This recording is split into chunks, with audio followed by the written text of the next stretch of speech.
Welcome to the Business Growth Series. Today's conversation could put up to 60,000 back in your pocket. So let's dive in. Welcome, everybody. It's the second Wednesday of the month, and you know what that means. It's the Business Growth Series for window coverings and design professionals. And today I have a really special person with me today, Melanie, who I've known for quite a while. And she's a special person because not only is she now working as a workforce management advisor, which deals with all the HR in our business, but she also knows what it means to own a business in our creative home service industry. She had a flooring company for quite a while, so she knows the pain points. But a resource like hers can really help us grow the business and still keep it legal, still get all the advantages. So welcome, Melanie. I'm really excited to have you here. And you all know who I am. I'm Elsa Johnson, and I run my coaching business where people learn to lead with intention and thrive by design. Welcome, Melanie. Oh, thank you so much. Thank you for having me, Elsa. I've always admired everything that you do, and to be part of your live stream, this is a lot of fun for me. So thank you. You're very welcome. So why don't you tell people a little bit about you and your journey on just what got you in this chair today?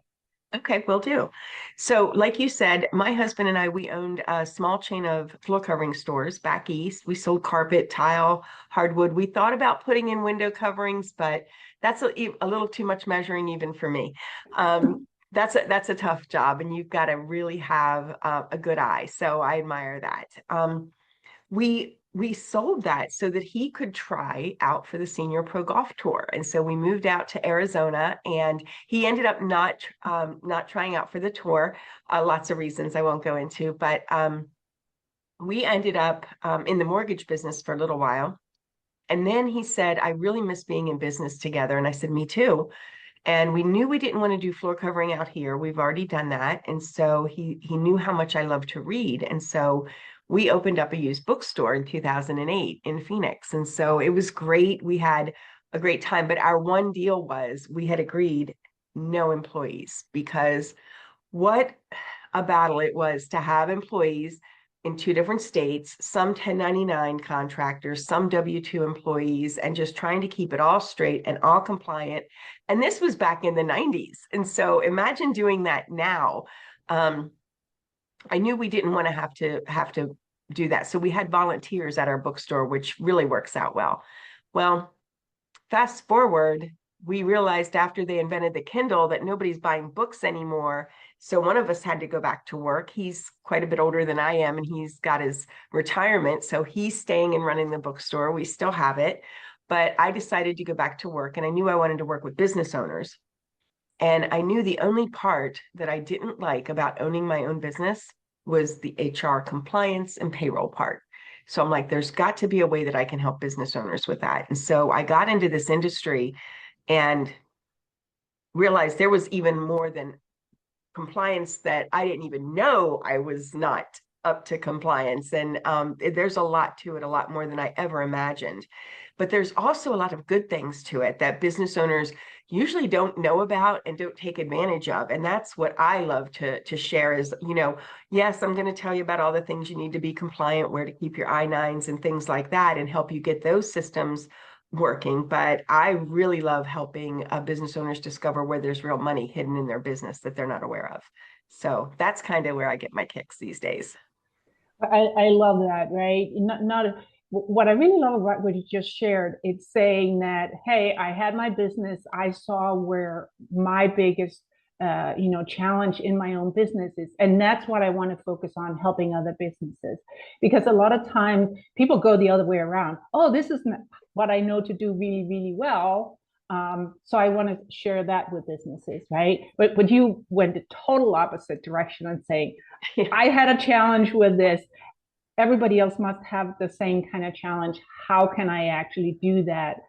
Help them, support them in that area. And then on top of that, you figured out there was so much more I didn't know. And now you can see really the much bigger importance of covering that area. Because I think as business owners, and you might agree with me here is I think a lot of people in this business, in this line of business, they don't necessarily come into business because they are amazing business people. They come in because they have an amazing skill set, or they have a desire for something, or maybe somebody, they work for another company and saying, oh, I want to do this on my own. But not all the things about running the business become a sort of secondary to what they actually are in business for. So I really, really love that. So for me, I'm just wondering, when you start working with a new business, what is the one thing that you have found is like that big aha? I didn't know that I didn't know that. Yeah, that's a great question. There's several of them. And everybody knows the things, so some people know this part, some people know that part, but one of the largest ones for compliance is a lot of people don't understand that they need to keep their I-9 forms, those forms that you fill out for the government every time you hire somebody. They fill out the information and they provide either their passport or their social security card and driver's license to prove that they're eligible to work in the country, right? Mm-hmm. A lot of people keep those forms in their filing cabinet along with the application and the employee file. Mm-hmm. Doing that is a huge fine from the Department of Homeland Security. Who knew that? I mean, who even knew that the Department of Homeland Security was going to be involved in hiring, but they are. And so it can be a huge fine for every employee all the way back to the time you first hired your first employee, if those aren't kept in a separate binder, because it's ripe for identity theft. And when someone tells you that, you're like, oh yeah, I get that. I know that you're right. All their information is there. And if it's in their employee file, where they went to school is in there, everything. So getting those documents out, that was a big open eye moment for most of the people I talked to. That's the big one. On the plus side, the other one that they're usually pleasantly surprised about is that, most people have heard that they can get a tax credit back if they hire a veteran, but they don't know how to do it. Nobody tells you, how do you get this tax credit for hiring a veteran? And so there's a way to do it. It's usually the IRS says it takes about 7 hours per new employee that you hire to get this tax credit. There's a lot of paperwork to fill out. There's a time limit on when you can do it. And so it's really set up for large corporations. Amazon and Walmart take full advantage of this. And usually your small business owner just doesn't have the time and they don't even know where to look for this. And so one of the things I like is using the technology that automates that. Well, now if you're using the right type of, it's called an applicant tracking system, recruiting software, where you can post a job and it goes out to Indeed and Glassdoor and LinkedIn and Google and all those places. And, you can put it on your website and then that's all aggregated on one dashboard. And you can filter by who's eligible for that tax credit. So now you can interview those people and I've got clients that are getting anywhere between $30,000 and $50,000 a year back in taxes that they don't need to pay to the IRS. And it carries forward for more than 20 years. If you sell your business, that's an asset you can sell with your business. So being able to bring that type of stuff, that's just one of them. There's several others. I've had clients that, one of the big parts that we had in our floor covering stores was once you get a really good team of installers and salespeople, keeping them, it's hard to do because, it's a business where there's usually a lot of movement and turnover can be kind of high. And so when you find those great people, being able to keep them, well, if you bring in health insurance and cash flow gets tight, you can't eliminate the health insurance or you're going to lose your best people. So it's kind of you're all in. Once you make that decision, you're all in on that. And there's no stepping your feet into that pool to get there as you grow your company. It's part of the scaling process. Like you can't, unless you got, funding from a venture capitalist and they put billions in your business. But most of us start out with what we've got. Yeah. And so being able to have tax credits that help you get health insurance for your people. Who knew? I didn't know that. It'll cover the first 3 years of most of the premium that you would pay to get your people coverage. 401k. Those admin costs on a 401k with the Secure Act 2.0 Act, if you've never offered one before, you can have those admin costs all paid 100% for the first 3 years. And sometimes it even covers the employer match up to 3%. These are huge things that help you to put together a really great team, grow your business, and not come out of pocket with a lot of things that you just can't afford. And so being able to have the right partners involved in your workforce management, and by the right partners, I mean a payroll partner, an HR partner, a broker, insurance and healthcare broker. These types of people they know all the tricks. And there's people that say, oh, I don't want to mess with it, and they sign up with a PEO. That's fine. It gets it off their plate. But now they're stuck with whatever the PEO offers. And the PEO is getting all of those tax credits that you would have gotten. Plus, you're overpaying most of the time for the insurance and for the admin fees and all of those things. And so I just love So to help let me business stop you owners for find a that money. second. Yeah, Let me sorry, stop I you get for a carried away. second. No, that's okay. No, I'm fascinated because this is just like it opens up a whole can of worms of questions for me. But what I want to make sure of is that you use an acronym PEO. And for some people out here, they may like, what is she talking about? Especially if they've never got involved Yeah. with any of this before. What do you mean by a PEO? Oh, that's a good question. And I'm sorry, I did use that. And so a PEO is a professional employer organization.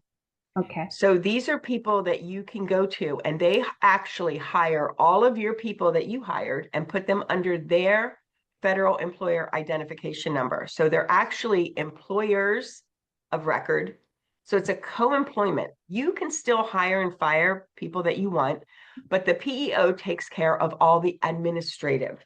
They take care of all of the benefits, workers' comp, unemployment, all of that is taken care of. The handbooks, all the compliance, that's all taken care of. And so they do that. And I would definitely look into that if I had to start a new business and I didn't know anything. I think it's a smart move for a business owner with no HR experience the first couple years that they're running a business. It can be a lifesaver. But if you want to make profit in that business and you want to keep a top team, a PEO is not the way to go. So you really need to make a plan to unravel the PEO at a certain point. And that can be kind of difficult because they've got different renewal dates for different insurances and things like that. And so it can be kind of a mess unless you have good guidance on how to get out of that. But if you started with a PEO, that's probably a wise move for a brand new person who's never done anything, but it's expensive. It is expensive.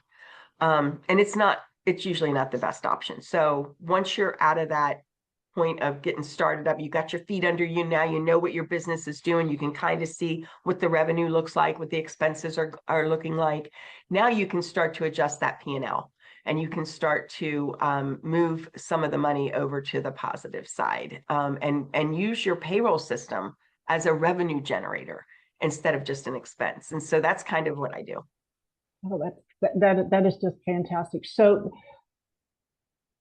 for people who are a small business, right? And many of those, they start with themselves, maybe a family member, maybe a good friend, just a small team. Like myself, I ran my own business, at the majority of time with some subcontractors. So where do you suggest they start going? Help me understand, are you in a league with like some of the other payroll providers, like what is it? All of a sudden ADP and Paychex are two of the biggest yes. providers for that. Yes. Yeah, I just had a total brain, fog on that one. But so tell me, if you were a business owner sitting there saying, I know, I heard what Melanie said, I heard that I need to look into that. What is the best place for them to start? So yes, payroll has been sold for many years as just a commodity. It's just something that businesses need, and there are companies that provide it. ADP and Paychex are two of the largest. And they're good companies. They do payroll well. I'm not saying that they don't, but they don't go deeper. They don't specialize like RS Payroll. We specialize in small business owners, franchise owners, small business owners, anywhere from 1 to 300 employees. That's our sweet spot. You know, if you've got 1 or 2, 5 employees at an ADP or a Paychex, now you're a little tiny fish in a great big pond. And they're looking at, you know, they're doing the payroll for large multinational corporations. And so their tools sometimes can be a little harder to use. They can be a little bit more, you know, how technology is. So our tools were designed for small business owners. Specifically, they were designed for restaurant owners. Okay. Because when we first started, we were part of a credit card company. And so they developed our payroll system to meet the needs of their main target audience. Target market was restaurants and hospitality. So these are places that have high employee turnover. And so our whole system was designed to help those business owners with that. And it's very easy to use. And so if you're using something that's not making life easier, it's not helping you attract and retain the best team for your growth, then maybe let's look at something else. Yeah. We definitely, Paychex and ADP are our competitors, but only in that small business space. Yeah. We work with a lot of franchise owners specifically because they understand exactly how it goes. They've each got businesses that have, you know, 20 or 30 employees, and they need a system that'll work like that. So I love that. And then I think the last question for me is, because we could go on about talking about what it really is. So I know you and I have had a conversation about this before, the advantage of working with your company, which is Oris. You are the point of contact. Is that correct? Somewhat, yes. Yes. I am. The reason I loved coming here is that all my competitors, they're paid a salary and they hire right out of college most of the time. So then they pay them a salary and then they're paid a commission. So as soon as they bring in a new client, they get paid that commission. And as long as that client runs payroll for 3 cycles, their commission's safe. Well, that's really not the way I like to do business. Most of my business comes from referrals. And so I really like to have a hand in. And so the reason I went to Heartland, which is now Oris, is because their compensation aligns with my values completely. I don't get paid a salary here. I am a W-2 employee, so I get all the benefits of, you know, health benefits and vision and dental and all of that, but I don't get a salary. Instead, I get paid every month that my client remains a client at Oris, which means I invested. Every one of my clients has access to my calendar, my cell phone, but I don't have access to their account. So my role isn't to run their payroll for them and help them with those types of things. We've got a really great team that does that. They're way better at it than I would ever be. They're all based here in the US. But my role is to, you know, CC me when you're talking to them. If there's something that they're not quite getting, or maybe there's a communication, just CC me on the email. Give me a call if there's any problems that come up that you don't feel are being handled well, because I can escalate, because my boss is paid the same way that I am. And so is his boss. And she loves to keep our clients happy. And she hates, you know, we're all about client retention all the way up the line. So it's a different way to run a payroll business. They're not usually run this way. And the only reason we're run this way is because we started out with a credit card company, and that's how they compensated their sales staff. And so I fell in love with it. I think it's great. But thank you for asking. Yeah.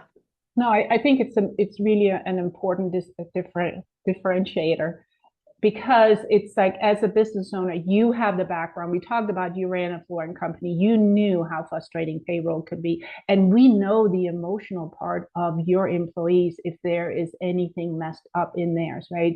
So you are the first line of defense for that business owner, and saying, you know the pain. So I know you from your core values, as you mentioned, is, you know, that they are taken seriously, and they will know that they're being taken seriously and their concerns are taken seriously.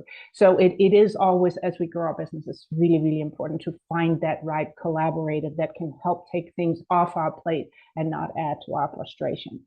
So what would you say to anybody who is listening to our conversation here, and how would they get in touch with you? When should they get in touch with you? And do you work nationwide? We both live in Arizona, but just give me that rundown before we close out today. Oh yeah, thank you.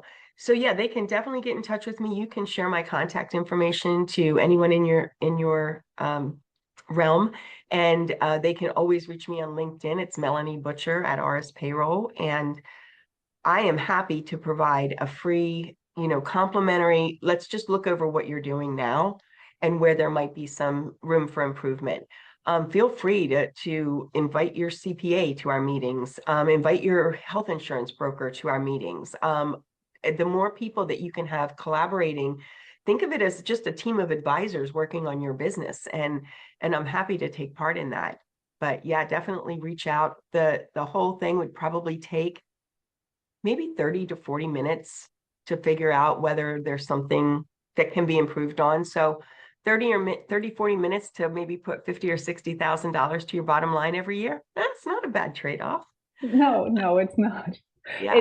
I love that. And, so to round it out, I think one of the things that really stood out to me, right, is like you have freedom of choosing, how do you actually spend those monies and what are the benefits? You can help them get benefits in for their employees that you normally would not have. Second of all, hiring veterans and finding discounts that you can get on your payroll taxes in order to help you, increase your bottom line.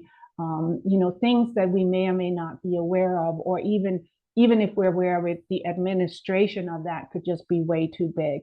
So I think, thank you so much for sharing all that information with us. And I know you would be pouring out more and more information, but let's start with that and invite people to connect with you and really have that, discussion and seeing it's definitely worth a conversation. Yeah. I know that from many of the people who will be listening to this.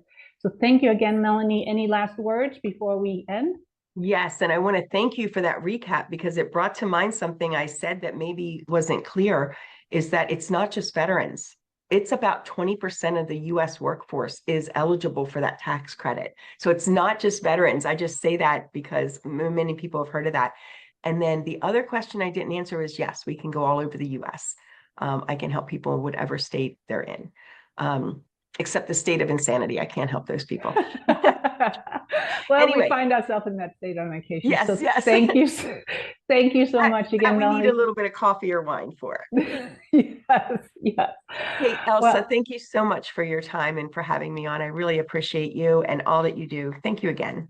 Oh, you're very welcome. And as always, if you have any questions, I will provide the contact information for Melanie and myself, and continue to grow your business from a place of joy and prosperity. And I will talk to you next month. Have a good day, everybody. Bye. Thank you for tuning in today. If this conversation has saved you money or opened your eyes to opportunities you didn't even know existed, do me a favor, hit subscribe so you don't miss any of the Business Growth series. In the meantime, drop a comment if you have any, and I will get back to you. And as always, don't forget to connect with our guests. Talk to you next time.